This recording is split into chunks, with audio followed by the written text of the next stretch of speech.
Exactly. I have Jesus on my side because I'm from the South. Ah! Jesus, why did you do that? His presence is near. She took my breath away.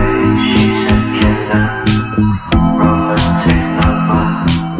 That is not love. She is my lover. My God, these bitches gay. Good for them. Good for them. Bestie vibes only, bestie vibes only, bestie vibes only, bestie vibes only. Let me out! Let me out! This is not a dance! I'm begging for help! I'm screaming for help! Please come let me out! Let me out! Let me out! This is not a dance! I'm begging for help! I'm screaming for help!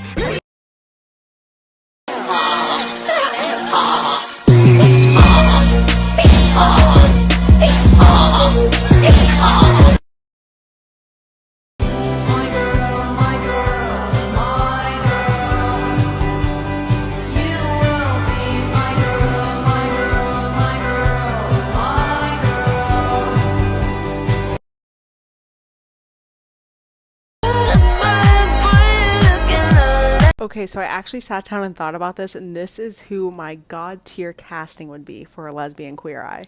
I'd want the food expert to be Kristen Kish. She has this show called Fast Foodies, and it is so good. I wish it was on YouTube and not TV. The fashion expert would have to be Deirdre Govan. She did the styling for L Word GQ, and that show's fashion is just chef's kiss.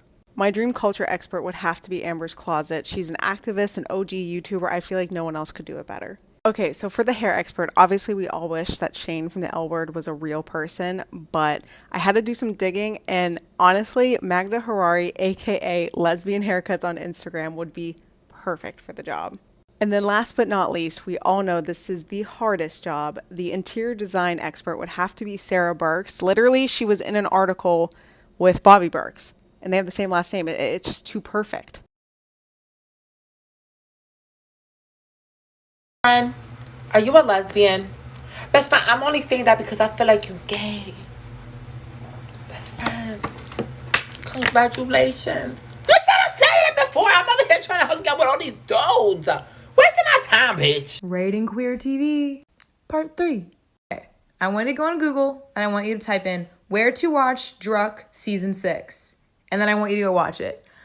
Music, impeccable. Story, impeccable. 10 out of 10. Everything's gonna be okay. I really like this. I'm gonna give it an 8 out of 10. Only because, and I will not be explaining this, the main character seems racist. Not like super racist, but like microaggressive racist. Again, I will not be explaining that. Okay, besties. I don't know what to rate this. I loved some episodes. I really hated some episodes. And overall, I think they just had too many storylines. So yeah, I don't know, but I watched it. To everyone who recommended this to me, I owe you a date. I'm gonna take you out. We'll go get some tacos. We'll make out in the back of a truck. Holy shit, I loved this. It's pretty fun. It's very, very white, but it's pretty fun. 7.5 out of 10. It's a classic. It's giving me gender envy. Give me more rec. Gon' levitate like a phantom. Keep knocking at that door, little nigga, you gon' get an ounce. Goddamn, little bitch on that cool. Not that I'm in y'all business or nothing. But, like, I just really want to know, is it like a scammer class or something? I'm talking to a girl again. R.I.P. my mental health. R.I.P. my mental. Okay, here's how I make myself look like a guy. I try to keep my skin as natural as possible, but I do cover my acne. I also make my lips smaller and like crusty. I take a concealer that's too light for my skin and I really define my bone structure. And the most important part is contouring. Pretty much contour here, here, and my jawline. You're really gonna wanna contour your jawline and blend it. I contour my nose to be long and thin. Another important part is shading right next to your eye. And I define my butt chin. I bring my eyebrows down and I make them more boxy.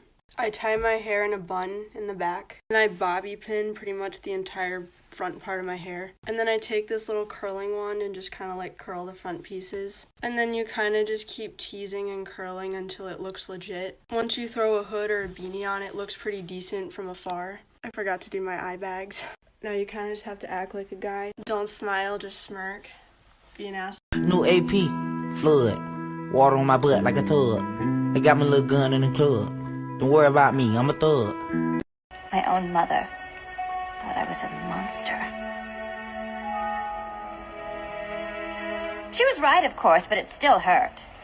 I just had a queer experience in a Starbucks. I came in looking how I look, right? I look like if a MILF was your dad. And the barista was like a older teenage girl, and she went, "Oh my god, I love your hair, I want to do mine like that." And I was like, "Yeah, you can." Then I walked around the outside of the counter and she was like, "Oh, you're so strong."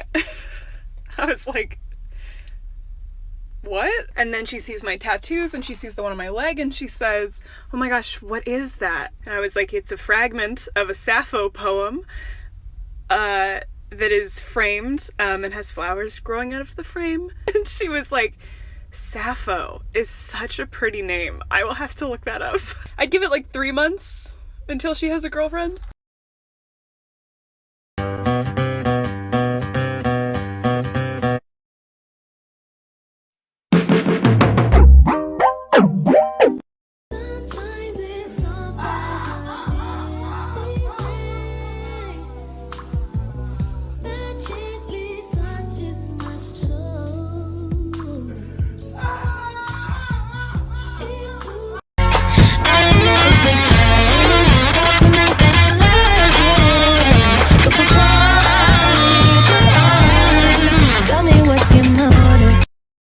Yeah, I like girls. Generation. Girls. Generation. I helped you out there. Girls. You take a step back and you look at the severity of the situation. Yeah. Is it that deep? Not a lot going on around here lately. Let's just see what's behind this door. Okay, I really want to talk about this video real quick because I found the video and a lot of the comments very validating and helpful, because I've thought about this, but I've had such a negative perspective on it because my recent ex, he told me that the only reason I liked women was because I hate men. So it made me feel like my sexuality was a fraud. But after like seeing this video and reading other people having similar experiences, I'm understanding that even if trauma is part of the root cause of why I no longer am attracted or seeking out men, it doesn't make my sexuality invalid. Like, I've known I've liked women since middle school, but since I've recently come out, I've only been seeking women and like non-binary folk. But I've always kind of felt like this kind of fraud in my head because I'm like, well, what if blah, blah, blah. But after seeing this, I'm like, okay, even if trauma is the cause, it doesn't make my sexuality.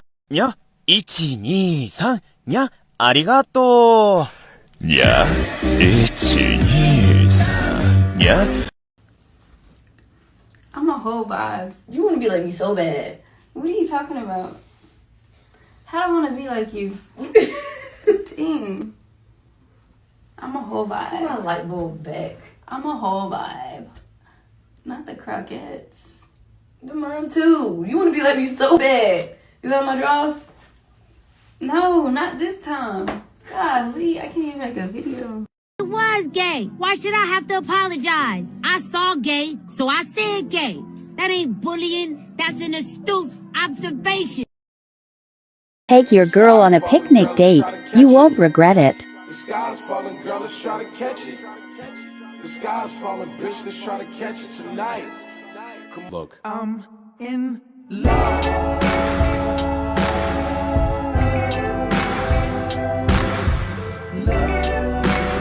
Not to brag, but Chase just texted me good morning.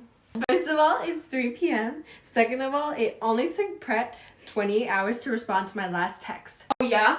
Well, Chase introduced me to his mom, but she thought my name was Brittany. Yeah, well, Brett plays football and he would choose his boys over me any other day. I'm literally sorry to hear that. What did you just say? Sorry? Yeah. Brett never says sorry. Yeah, well, Your lips look moist. Are you wearing Aquaphor? I am. Chase's lips are always chapped. It's been a very interesting morning. I was at the gym and I overheard a guy say to his friend, "Damn, that's my taste." Talking about a woman who was in the gym that had walked past him. And I was thinking to myself, like, damn, it must suck to have to deal with men talking this way about you on a day-to-day basis when you're feminine presenting, and it's just a constant part of your day. And I was like, fuck, I'm thankful that I don't have to deal with that. It's unfortunate that a lot of women do. And then I went to GNC after the gym, and as I get out of my truck, this big guy stops me in my tracks and goes, "Yo, are you a stud?" And I was like, "What? Excuse me?" He's like, "Are you a stud?" And I was like, "Nope. He was like, "Well, you look like a dude. That's my taste." And I was like, "Okay, have a good one." And I walked into GNC and he followed me in there and he was like, "Yo, y'all got any protein? I'm 290. I'm trying to get bigger. That's my taste." So I go into the back of the store and the manager at GNC, who I know from going in there so often, tries to distract the guy as he's rambling on throughout the store. And I could tell he's like looking around trying to find me as I'm like ducked behind different parts of the display cases. And anyway, ladies, I'm sorry you all have to deal with that so often, because honestly, since I cut my hair a few years ago, I don't really deal with it as much. And I can't even with how men are. And I don't know why the theme of today is for men to be expressing their tastes, but fucking table that shit. I don't want to hear it. Keep your fucking taste to yourselves, men, because we don't fucking care. And the way you express it is odd and weird, and it's just not becoming of a fucking how a man should act in public. So that's my rant for the day. Shit. Be safe, ladies. Tell me you got played without actually telling me that you got played. I'll go first. So I was talking to this 22-year-old and she showed up to my house at 3 a.m. on New Year's Eve, where we proceeded to make out. She was my date to my birthday, brought me a bouquet of flowers. We nearly fucked with my friends, literally in the next room. She went on a trip with all of my best friends and me, had her fingers inside my vagina, wanted to take pictures during sunset, kissed me on the cheek. She tells me Happy Valentine's Day. She shows up to my house unannounced, literally the day after. Tells me shit about how like I take too long to text back, or I'm not texting her enough. She asked why I never like just randomly sent her nudes, which I fucking did because I'm a fucking idiot. But anyway, she decided yesterday to tell me that she and I are just friends. And she has no idea why I would think differently.